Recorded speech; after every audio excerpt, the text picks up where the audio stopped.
A state of total confusion exists as Donald Trump, despite his bone spurs problem that made him dodge 5 separate call-ups to the Vietnam War, didn't stop him going for a round of golf today. A round of golf today, whilst the world is in total chaos, economies crashing, kingdoms falling, and all as a result of decisions that he made based, he said, on his feelings. Well, Lindsey Graham is beaming broadly, and I mean in the sense of his mouth, not anything else. Lindsey Graham is practically running this war for Donald Trump, and he says they're going to blow the Iranian people away over the next 2 weeks. Yet the New York Times this very evening is reporting that Trump has changed his mind and may well be about to declare victory and call off the war. The casualty figures of the American armed forces laughably suppressed to 6, and they were received with dignity by the families and the military brass and, well, the other brass, Melania, and Donald Trump dressed like a Sopranos underboss with a white baseball cap, which he didn't even take off as the coffins passed him by.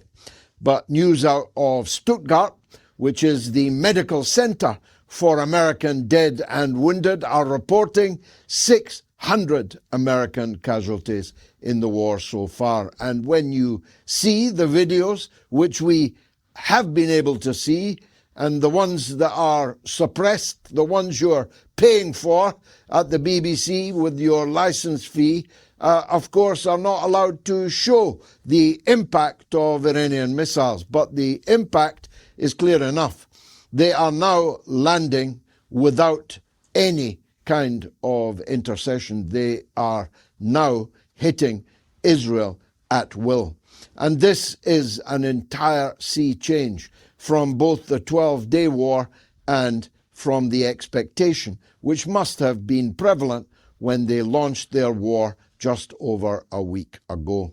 Without opposition, Iranian ballistic and hypersonic missiles, and with more modern and bigger and more powerful missiles only now being brought into service, is enough to chill the blood.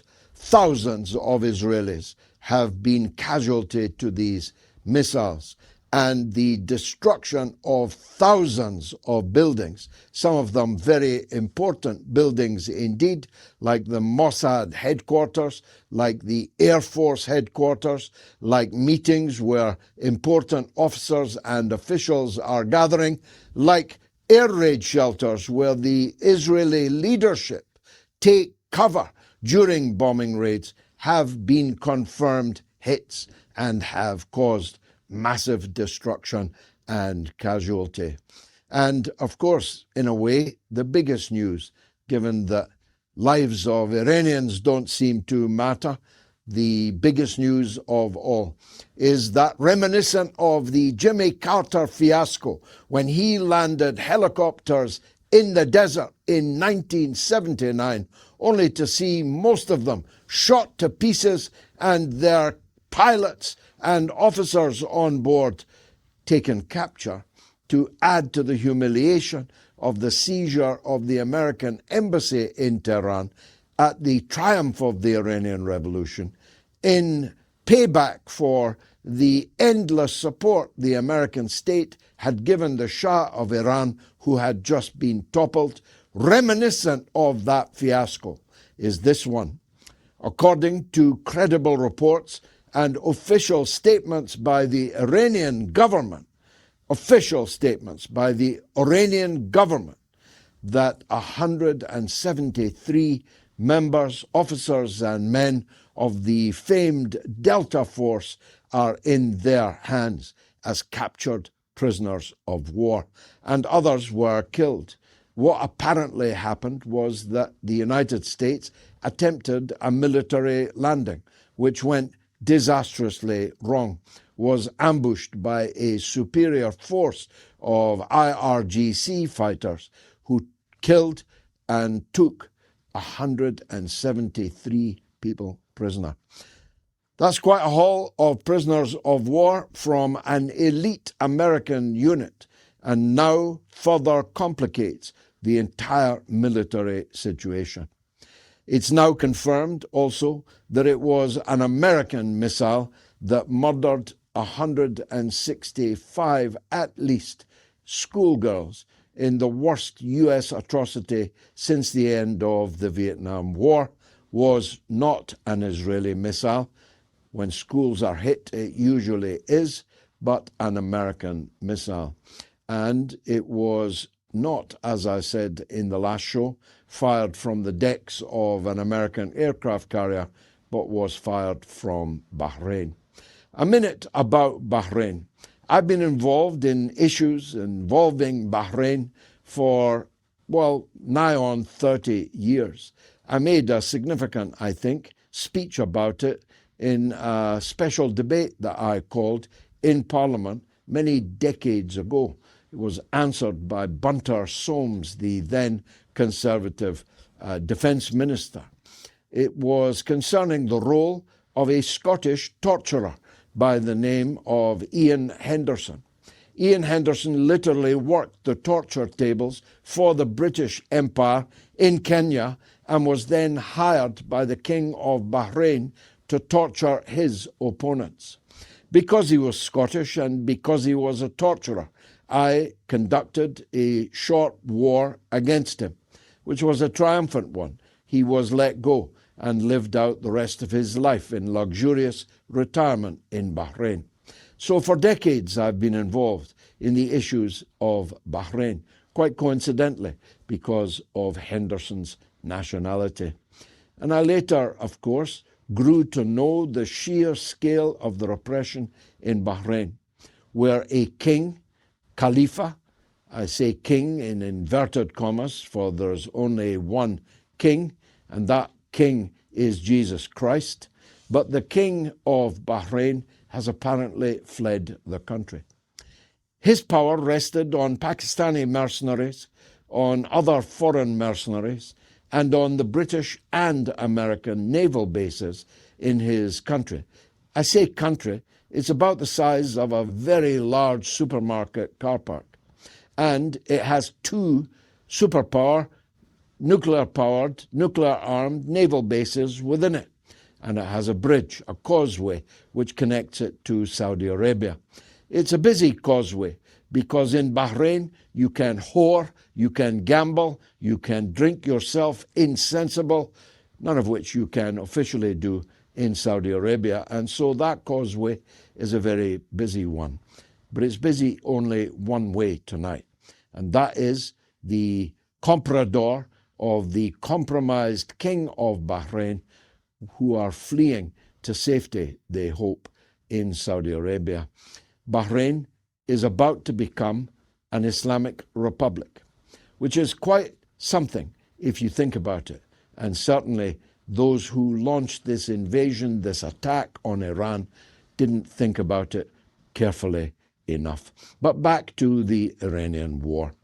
The streets were on fire last night as American and Israeli warplanes and missiles fired from sundry bases around the Persian Gulf set Iran's oil depots on fire and sending into the atmosphere a plume of black, poisonous smoke, which is now drifting to other Central Asian countries and will eventually reach China.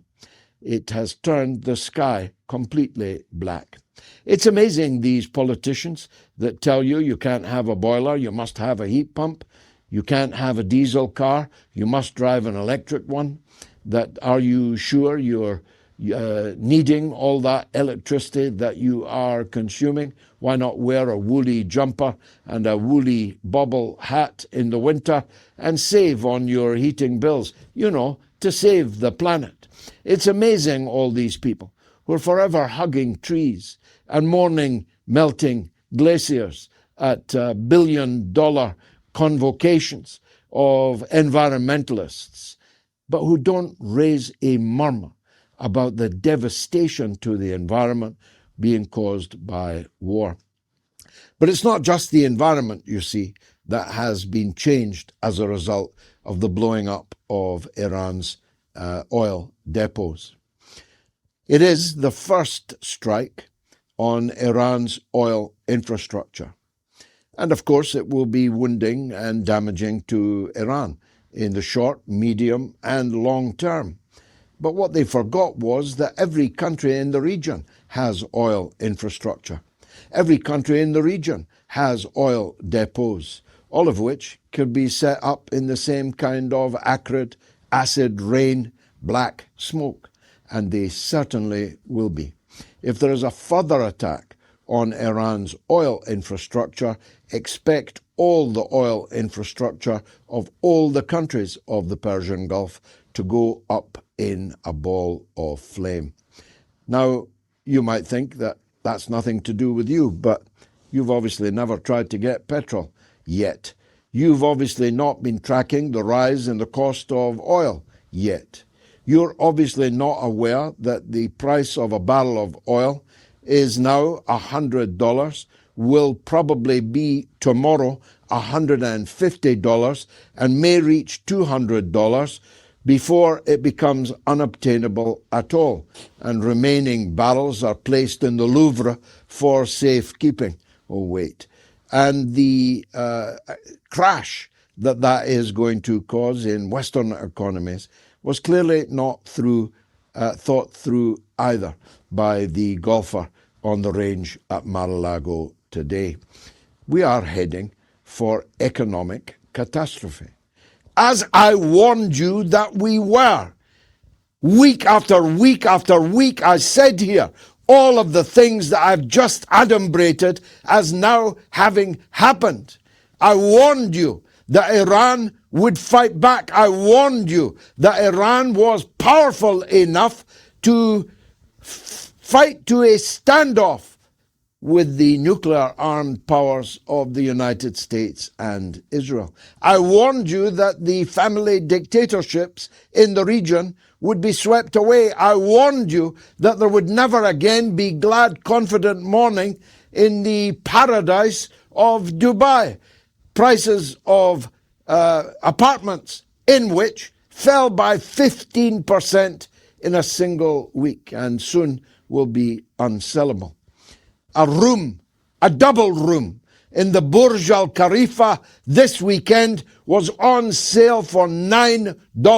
$9. You could have got yourself a room and you could have watched the devastation, the destruction of Dubai, to which so many people in the West have gone to live for the tax-free status and the beauty of the skyline, no doubt. The catastrophe which is unfolding was not just predictable, but was predicted, including here repeatedly on the mother of all talk shows. But back to the conduct of the war itself. They keep saying that Iran is running out of missiles. They keep saying that Iran is running out of missile launchers.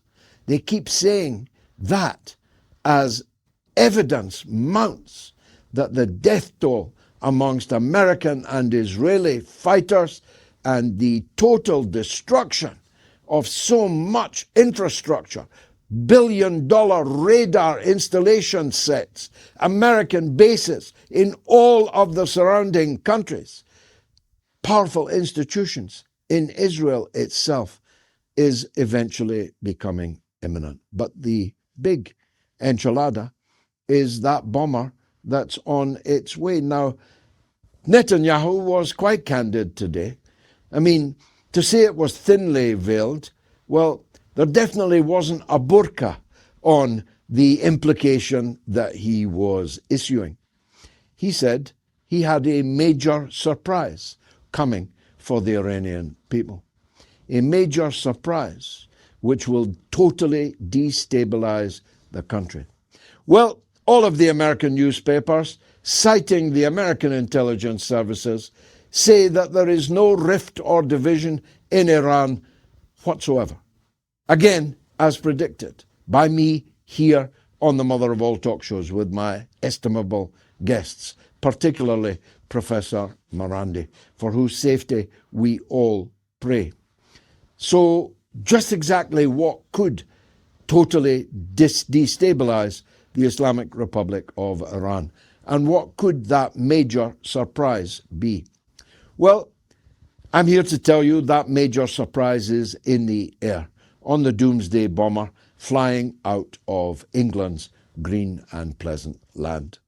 They are going to drop what they say is a tactical nuclear bomb on the Fordo mountain, which houses the enriched uranium that have not been able to be accessed since the 12-day war. And they're going to send 300 kilograms of highly enriched uranium into the atmosphere. That will cause all the predictable fallout, flash, and nuclear winter across Iran that is evident from anyone who knows anything about nuclear weapons. But guess what? Nuclear fallout, nuclear radiation doesn't know borders. It doesn't read maps. And so what will happen is that the deserts of Arabia will become just that.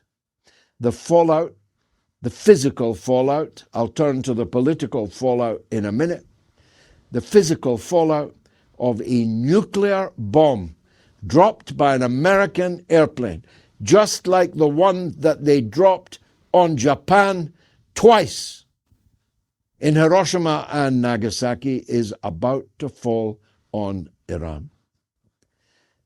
The devastation will be very considerable. The impact will be considerable. Many thousands of people will die immediately, but over a generation or 2 generations. The impact will be felt across the world, but it will be felt first and foremost in the Arab satrapies who have given Donald Trump and his family so many diamonds and pearls. The impact politically, however, will be even more explosive. Russia will, at that point, in my opinion, nobody told me this, but I've worked it out from multiple conversations in China and in Russia.